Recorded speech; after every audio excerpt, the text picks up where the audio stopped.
Hi, it's Paul Sackis, Good News Plan. I'm speaking to Dr. Jacob Israel Liberman. Hi, how are you? I'm great. How are you doing today? Okay, very good. You mentioned I should call you Jacob, and I will. Jacob's in Maui, Hawaii, and we're having a minimal nor'easter here. It's a little rain right now. And what's it doing in Maui? Well, it's been a little overcast the last couple of days. Weather hasn't been perfect here, but, it's not always perfect in paradise. But let me ask you a question about paradise, okay? Because Sure. we're going to actually talk about light. L-I-G-H-T is the key to optimum health. How about that, everyone? Right. Contentment and life filled with a purpose, luminous life. How the science of light unlocks the art of living. So do you have more light in Hawaii than you might have had in other places that you've lived?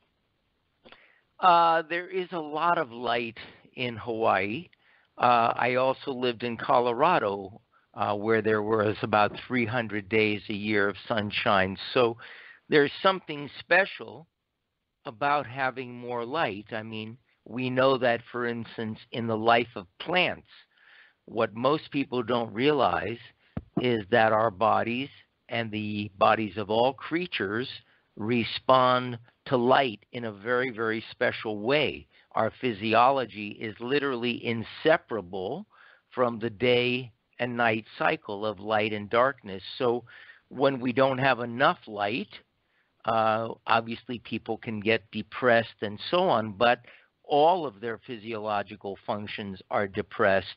And light is especially important in today's world, aside from its health and wellness attributes, is that so much of our physiology utilizes the wrong type of light.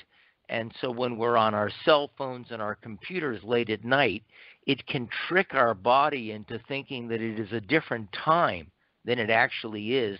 And that light pollution or light toxicity can also have a severe effect on us.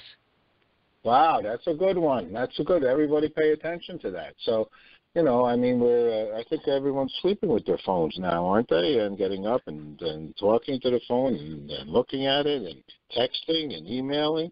I think we just are a human phone now. Well, I call them weapons of mass distraction. They're wonderful technologies, but anywhere you go right now, you don't see people looking up or even at each other.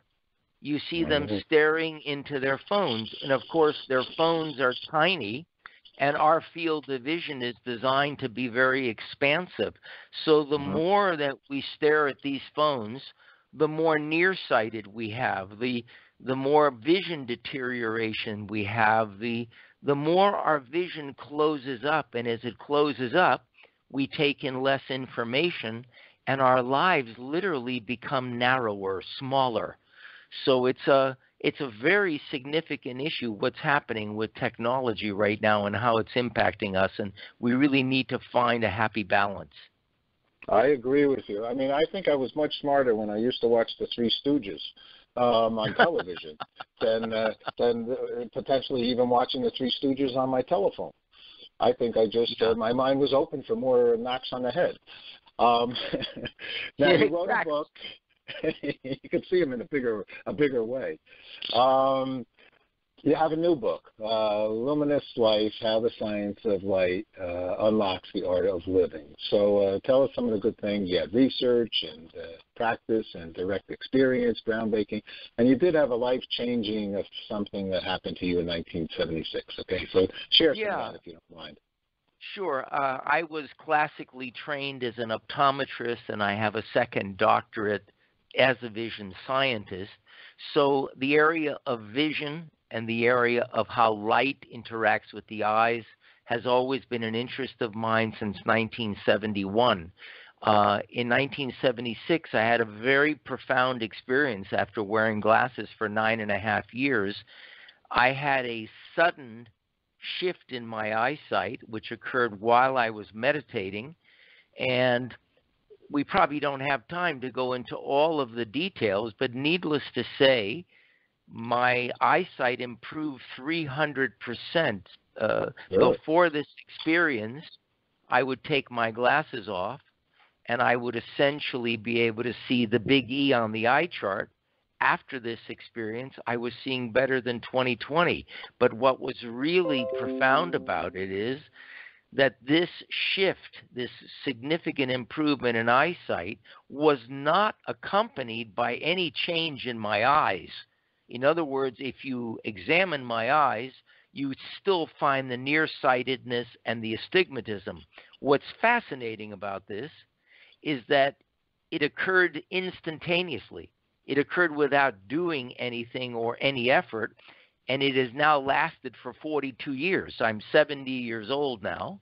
I have never had a pair of glasses on my face since that experience in 1976, and I don't use glasses for reading or for distance. And so what it led me to realize is that the body is designed to function effortlessly. And if we are fortunate enough to come into a state of effortlessness, some magic can happen. And I have a feeling that what occurred for me might be the equivalent of what people call a spontaneous remission with cancer or some other kind of disorder. The reason that and by the way, that experience really catalyzed a lot of introspection and a lot of research and a lot of clinical work on my part to try to determine what's the source of our seeing. Are we seeing from the eye, or is the eye just a small portion of it? And I realize the eyes are just a small portion of it. So that's been the last 40-something years of looking. I've written several books. The first one, Light Medicine of the Future, was introducing this whole science to the world 26 years ago. I then wrote a book called Take Off Your Glasses and See, which was about how to shift one's eyesight and vision. But this book is very, very different. It's not about using techniques or treating for different conditions. It's about bringing to the public's awareness that we are guided, our bodies are literally guided by light in the exact same way that a plant is guided by light. And we know that a plant literally aligns itself with the sun to receive its nourishment and its guidance in terms of how it grows. Well, now we know that that's a fact with humans and all animals as well. We think of having eyes only on our face, but now we know that every cell in the body has eyes, and these eyes are designed to detect and respond to light. So as the quality and quantity of light changes in the atmosphere throughout the day and night, each of our cells are responding accordingly. And that is what creating the cascade of events in our body that we call our physiology, our metabolism, and so on. And so this book is really laying down sort of a new foundation and understanding of life and how we can actually live more effortlessly and with greater contentment and with greater health and wellness, both on a physical level and on an emotional level as well. What would you say, give us a couple examples of some things that people can do to maybe improve the light in their life? Well, most people over the last 50 years have become very familiar with something called meditation, which was introduced as a stress reducer, but many people find that meditating over the years can create much, much deeper impact on their life.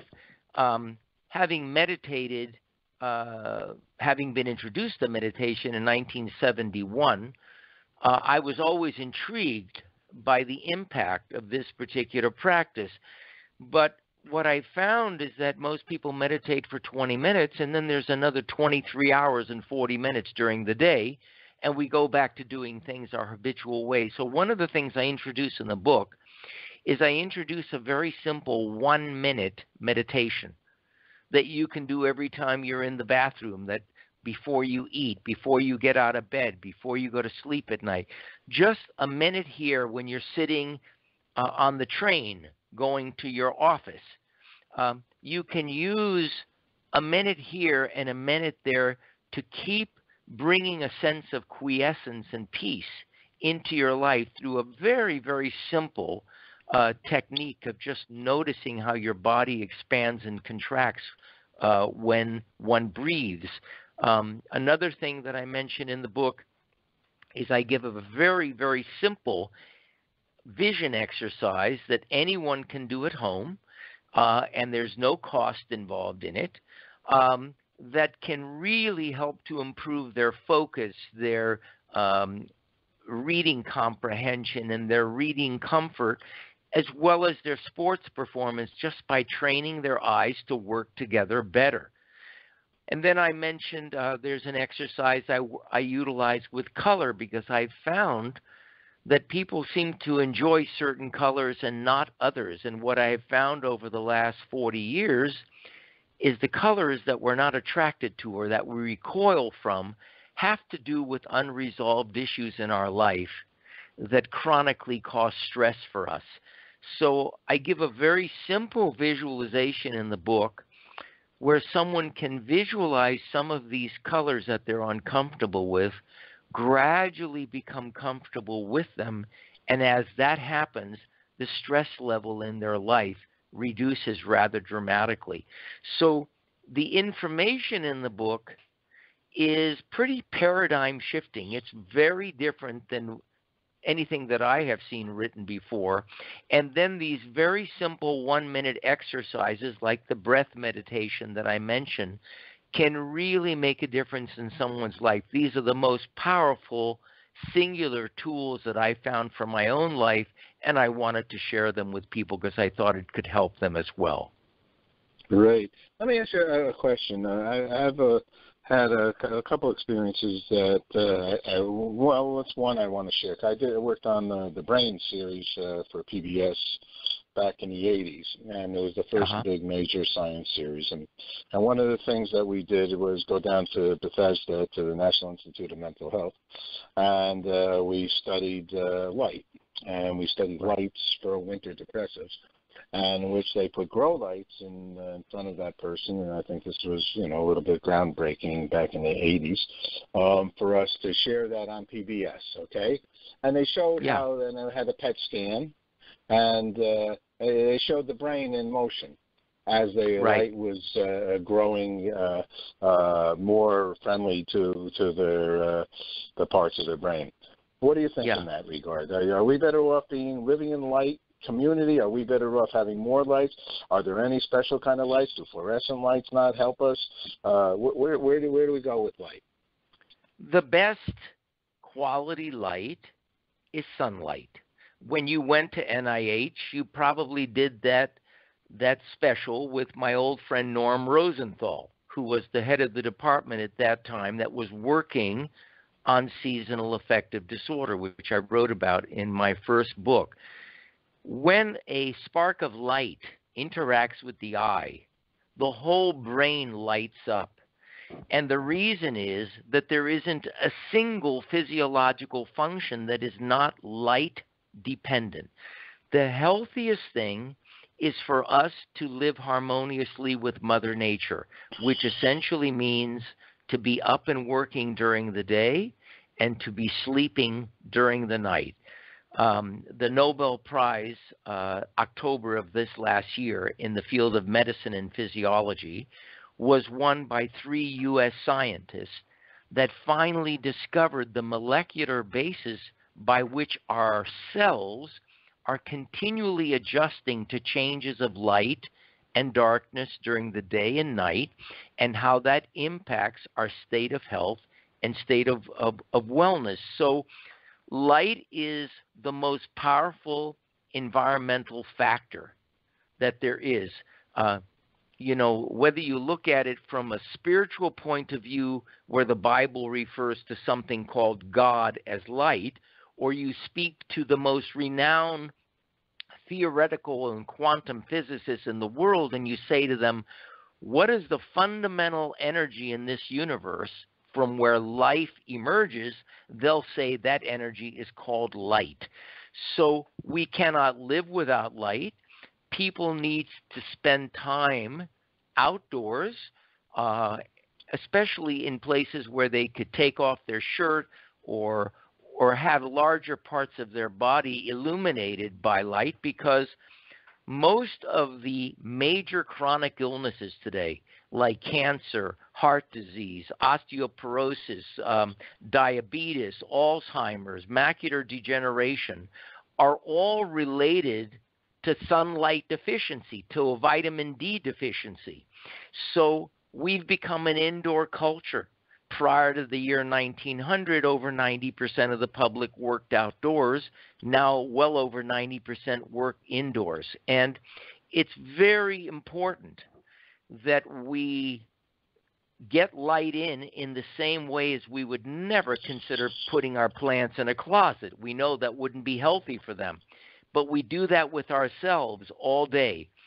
So that work that was done at NIH, having to do with seasonal affective disorder, was critical because it opened up the door to light now being one of the most comprehensively studied fields of science in the world. Light is being used in the treatment of everything from Parkinson's and Alzheimer's to macular degeneration. All kinds of things are going on with light all over the world, and I'm just grateful that I was able to introduce a lot of this to the public in my first book in 1991, Light Medicine of the Future. This now is taking it to a whole new level, and people that have reviewed the book recently, because it just came out a month ago, have been really profoundly impacted by the fact that it is speaking about things in a totally new way. And so I'm excited to share this. It's been my life's work for 45 years, and I've had the pleasure of utilizing light and color as therapeutic tools with probably 45,000 people. So it's been a very rewarding experience for me, and I've seen a lot of profound change in people over those years. Fantastic. One quick. I have a little quickie. Can we eat light like a D3 tablet vitamin? Does that taste good? It's not the same thing as getting light directly. However, most of the public is vitamin D deficient because, one, we spend most of our time indoors. We've been conditioned to believe that we have to put sunglasses on every time we go outdoors, which is not healthy. And we have been told that we have to use sunscreens every time we go outdoors, and that's also not healthy. So it is critical. I'm not suggesting that we shouldn't use sunscreens at times. What I'm suggesting is that it is natural when we go outdoors into the sun that when we get sunlight gradually, the skin naturally thickens and creates a protective coat so that we don't burn so easily. When we don't get much sunlight and then we go out for 6 or 7 hours, when we go to Florida and lather ourselves up with sunscreens, we're missing a lot of the benefits. So what I suggest to people is start out with a minute or two between 10 in the morning and 3 in the afternoon. Stand outside, increase it by a minute a day until you get to about 20 to 25 minutes, and you will find that your moods will improve, your physiology will improve. If you just exercising outside, you burn twice as many calories as doing the same thing indoors. Sunshine lowers cholesterol. It lowers blood sugar. It increases your energy. It improves and boosts up your immune system. The impact of it is very global throughout the whole body. So something as simple as just getting out in the sun can be very, very profound. Wow. Yeah, you sound like a doctor. All right, so wow, you're really you are a believer, and proving the reason why. I'm not a believer. I am going through my own direct experience. Research is extremely important, but nothing is as true as that which we know by heart, something that we have experienced directly. I worked on my mother in the early 70s. She was the first patient I ever worked on, treating her with different colors of light by way of the eyes. She had lost her sight totally in one of her eyes from the fact that her blood, the blood got clogged in one of the blood vessels, and she didn't have blood flow to the eyes for a period of time and totally lost her eyesight. She had been to half a dozen different eye centers and ophthalmologists. They couldn't do anything. I treated her with color via the eyes for 20 days, and a very significant portion of her eyesight returned. That was my very, very first patient that I work with in this way. And that was so profound that that's what opened up this whole field for me.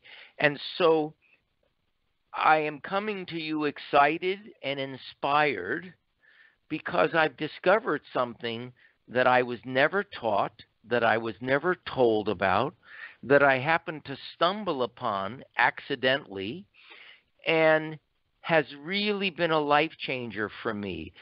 Not only in terms of its treatment, as light as a treatment modality, but I realize that our interaction with sunlight is so profound that it can bring us back to a state of health and wellness by just guiding us into how to live more naturally rather than more normally. Okay. Last two quick questions. Dr. Lieberman, what would be good news for you? What's good news for you? What's good news for me? Yeah, what would be good news for you? Good news for me is having this lovely conversation with you right now. Thank you. You're a gentleman and a scholar. My last question. No, it's true. It's true. What can be juicier than having a good conversation, a good interaction where we get to share something exciting? So for me, this moment of speaking with you is great news. Okay, and I feel the same.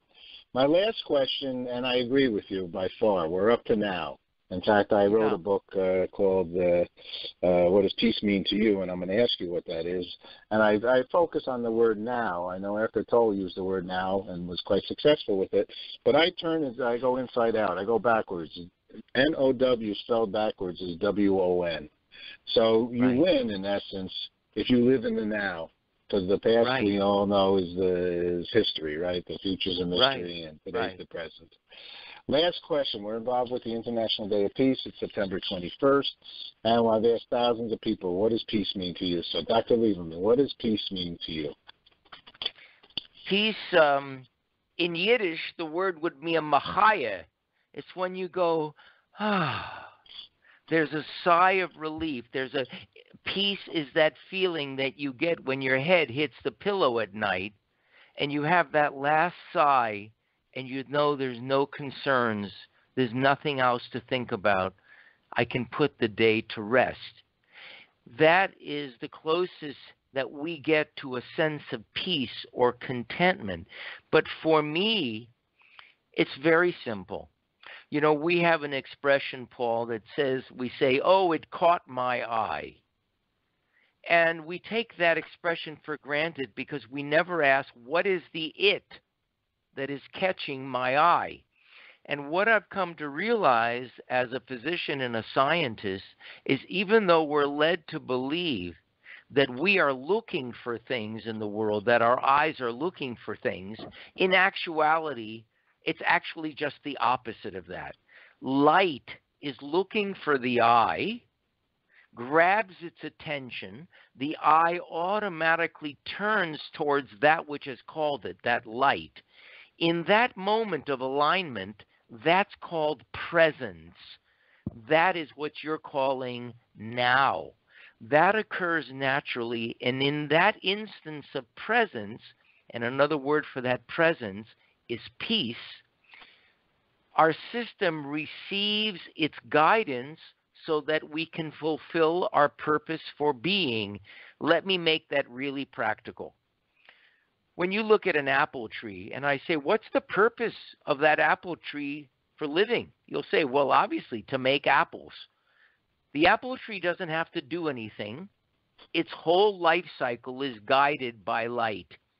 What I'm sharing in this book, in an actual scientific sense, is that the light that catches our eyes and all the other cells in our body is actually guiding the movement that we make through life and the places we have to go to in order to fulfill our reason for being here. We are no different than trees.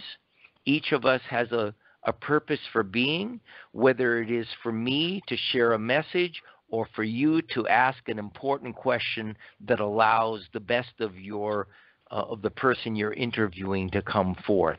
So for me, peace is just to be able to be doing my work in the world, what I love to do. Wow, Dr. Liberman, I'm crazy about you. You do have beautiful thoughts. I'm just going to have one little thing because it's just, I was going to add it earlier on, but you did bring it up a little bit because I'm a one guy. I'm a yogi. I'm a spiritual minister. I'm a lot of the things that I feel like what you're speaking about, I vision, I agree. I believe with our discovery in our lifetime, with the Crick and Watson coming up with the discovery of the DNA, we found out Right. that tree is our uncle and is our cousin, Right. and the plant is related as well. You believe in all that stuff? Absolutely. But it's even more than belief. You know, belief is virtual. It's a different thing when there's an absolute knowing. And for me, it's not what my mind believes, it's what my system absolutely knows. It just moves it. It moves it. And the things that I share about living from a place of greater effortlessness, this is what's happened in my own life. And the reason I'm speaking about it is because I just feel so moved by it, and hope that in sharing that sense and that experience can become contagious. I'm it. Okay, Dr. Lieberman, thank you very much. I really appreciate it, and I learned a lot here. Look forward to speaking with you again. Thank you, Paul. I really appreciate the time and that you've taken with me. You have a wonderful day. Okay, you take care as well. Bye-bye. Bye.